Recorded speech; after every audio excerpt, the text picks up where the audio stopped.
બાગોર કી હવેલી ઓવરહાઇપ્ડ? જય શ્રી કૃષ્ણ. ઉદયપુરની બધી viral reels જોઈને અમે પણ સિટી પેલેસની 800 રૂપિયા વાળી ટિકિટ લઈને જગ મંદિર આઇલેન્ડ ગયા, just two experience the vibe of sunset and sunset પછીનું સિટી. આઇલેન્ડ તો ઓફકોર્સ પોતાનામાં જ બ્યુટીફુલ છે, પણ ત્યાંથી જે પેલેસ એન્ડ સિટીનો નજારો છે ને, એના માટે વર્થ છે 800 રૂપિયા. હા, તમે અમરાઈ ઘાટ પરથી પણ સેમ નજારો જોઈ શકો છો, પણ એક વાર આવ્યા હોય એટલે ફરી લેવાય. સુકૂન છે boss.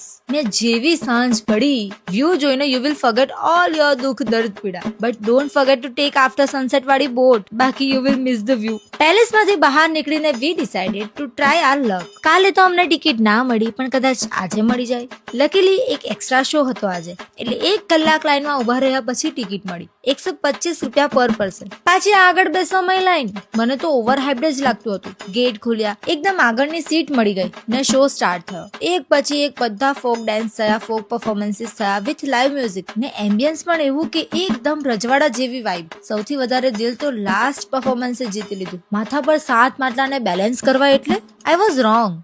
This is worth hype. એક વાર તો જવું જ જોઈએ. શો પૂરો થયા પછી ખાવા ગયા. જવાનું હતું ઉપરેમાં, પણ ત્યાં શું થયું એ તો તમારે લોંગ વ્લોગમાં જ જોવું પડશે. ફિલહાલ તો અમે એક લેક સાઇડ રેસ્ટોરન્ટમાં ડિનર કર્યું. કાલનો દિવસ સ્પેશિયલ છે, બસ ભાઈ મને આપવાનો છે બર્થડે ગિફ્ટ એઝ પ્રોમિસ. જય શ્રી કૃષ્ણ.